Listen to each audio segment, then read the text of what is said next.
अस्सलाम वालेकुम स्टूडेंट्स, आज हम डिस्कस करेंगे कॉन्सिक्वेंसेस ऑफ लॉरेंस ट्रांसफॉर्मेशन में time dilation and length contraction को।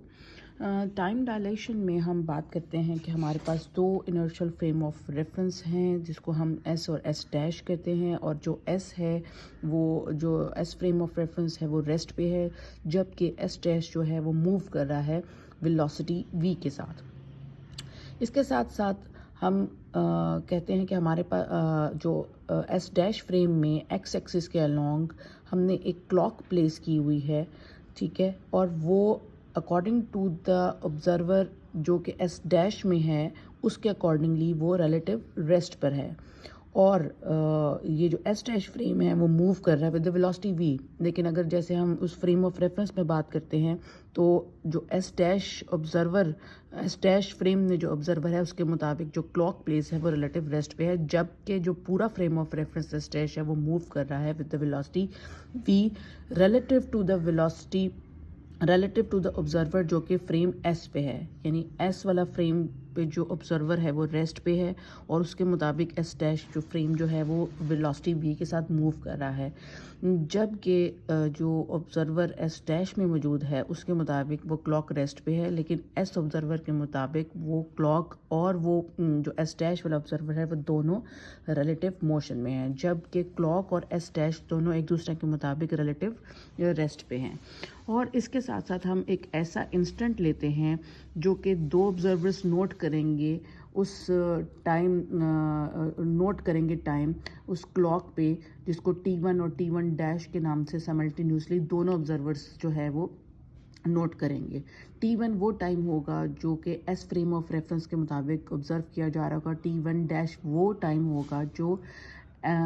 S dash frame of reference के मुताबिक ऑब्जर्व किया जा रहा होगा अपने अपने फ्रेम्स के मुताबिक। जो टू ऑब्जर्वेशंस हमारे पास होंगी उनको हम रिलेट करेंगे इनवर्स लॉरेंस ट्रांसफॉर्मेशन से, जो इससे पिछले टॉपिक में हमने यहाँ पर डिस्कस की थी और मैंने उसको एक्सप्लेन किया था बाकायदा मैथमेटिकल स्टेप्स के साथ। सो जो टाइम है हमारे पास जो आया है, जो हम ऑब्जर्व कर रहे हैं इनवर्स लॉरेंस ट्रांसफॉर्मेशन में, वहाँ पर टाइम और जो उसको रिलेट कर रहा है, जो कि हमने इक्वेशन नंबर 10 बनाई थी इससे पीछे, तो T1 is equal to T1 dash plus v x dash divided by c square divided by under root of 1 minus v square over c square. ये दोनों इक्वेशन जो है ये रिलेट करती है T1 और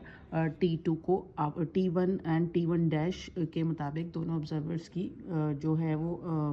रिलेशन है according to the Lorentz transformation, जो कि अगर आप देखें कि हमने लास्ट इक्वेशन में इक्वेशन नंबर 10 के नाम से ये इक्वेशन वहाँ पर सॉल्व की थी। तो यहाँ पर हमने T और T डैश दोनों को जो है वो आपस में रिलेट करवाया था, टी डैश को आपस में क्या करवाया था, रिलेट करवाया था। ये वही इक्वेशन हमने यहाँ पर यूज़ की है T1 के हिसाब से। Similarly after certain interval time, कुछ टाइम गुजरने के बाद अनदर इंस्टेंट, एक और इंस्टेंट जो है वो ऑब्जर्वेशन लेते हैं दोनों according to S observer and S dash observer. S observer के मुताबिक जो इंस्टेंट है वो T2 होगा और एस डैश के मुताबिक जो इंस्टेंट होगा उसको T2 डैश कहा जाएगा। और अगेन ऑब्जर्वेशंस रिलेट करेंगे according to the Lorentz transformation, जिसको हम इनवर्स लॉरेंस ट्रांसफॉर्मेशन वहाँ यूज़ करेंगे। सो T2 के मुताबिक वही इक्वेशन दोबारा लिखेंगे, T2 is equal to T2 dash plus v x dash over c square divided by under root of 1 minus v square over c square. T1 वाले instant को हमने इक्वेशन 1 कह दिया और T2 वाले इंस्टेंट को हमने इक्वेशन नंबर 2 कह दिया। जब हम दोनों इक्वेशंस को आपस में कैंसिल करेंगे, जो कि आफ्टर सम टाइम जो हमारे पास इंस्टेंट आया है उसको हम इनिशियल टाइम के साथ क्या कर देंगे, माइनस जब करेंगे तो हमारे पास जो एक रिज़ल्ट बनेगा वो कुछ इस तरह से होगा कि यहाँ पर हम T1 से माइनस कर रहे हैं। सो T2 डैश प्लस यहाँ पर T2 वाली टर्म निकल आई और नेक्स्ट में माइनस के साथ हम ऑब्वियसली माइनस कर रहे हैं, तो यहाँ पर हम माइनस के साथ T1 वाली सारी टर्म निकलेंगे, तो यहाँ साइंस चेंज हो जाएंगे। डिवाइडेड बाय, क्योंकि ये चीज़ कॉमन है, एलसीएम ले लेंगे इसका फ्रॉम बोथ डिनोमिनेटर्स में से 1 minus we square over C square. So जो इसमें ये वाली टर्म है ये आपको सेम नज़र आ रही है विद एक प्लस के साइन के साथ एक माइनस का साइन, तो ये कैंसिल आउट हो जाएगी। तो हमारे पास जो इक्वेशन बन जाएगी that is T2 minus T1 is equal to T2 dash minus T1 dash divided by under root of 1 minus we square over C square. Let us suppose this is equation number 3। यहाँ पर जो T2 dash dashes में जो term आ रही हैं ये वो time है जो कि हमने ऑब्जर्व किया है according to the moving observer. So इस टाइम को हम डिनोट करेंगे T0 के साथ, तो इसको हम कहेंगे time measured in a frame in which clock is at rest according to the moving observer. यानी ये एस डैश फ्रेम में है, तो इसके मुताबिक जो मूविंग ऑब्जर्वर यानी एस डैश में जो क्लॉक और ऑब्जर्वर है उनके मुताबिक वो रिलेटिवली दोनों आपस में किस में है, रेस्ट पे है। And T is the time जिसको हम T2 माइनस T1 कह रहे हैं, ये time observed on a clock bye observer in the frame of reference S. ये वो टाइम है कि जो observer S frame of reference में जो है वो ऑब्जर्व कर रहा है उसको, और रिलेटिव टू होम्स, और जिसके मुताबिक वो क्लॉक क्योंकि एस डैश फ्रेम में थी वो उसके मुताबिक विद वेलोसिटी किससे मूव कर रही है, वी के साथ।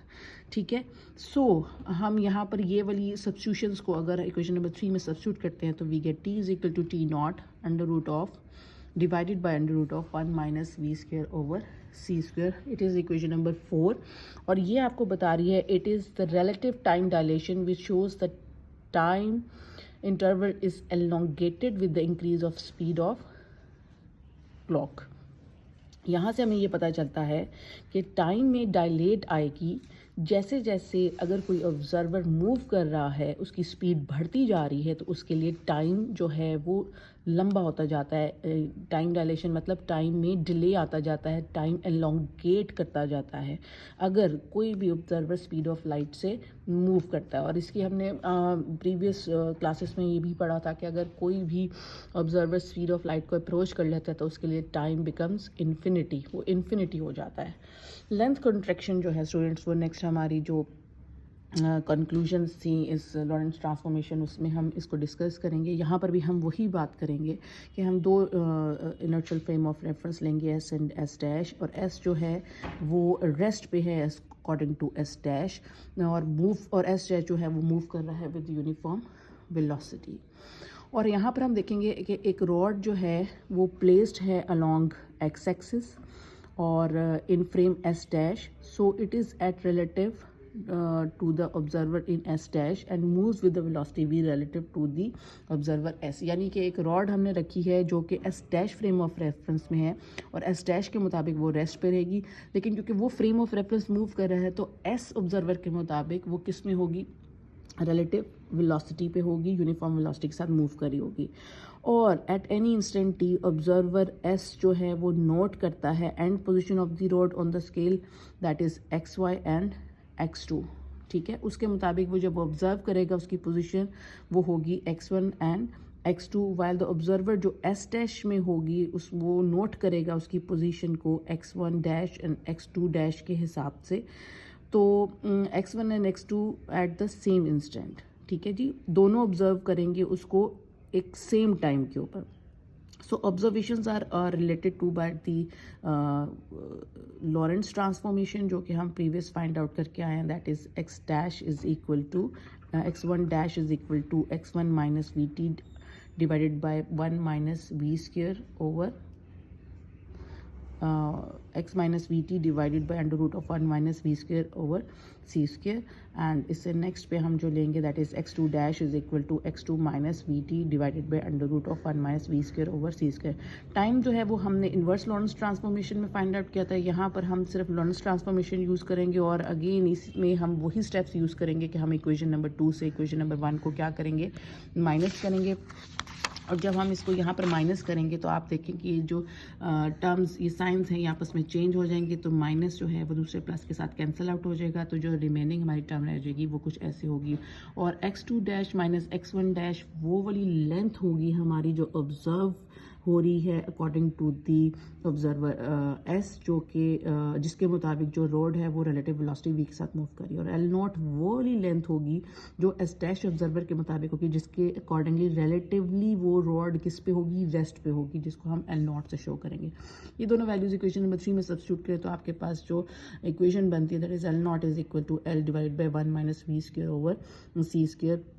जिसको हम कुछ इस तरह क्रॉस मल्टीप्लाई करके लिख सकते हैं, L is equal to L naught under root of 1 minus we square over C square. Let us suppose equation number 1, जबकि इक्वेशन नंबर 1 ये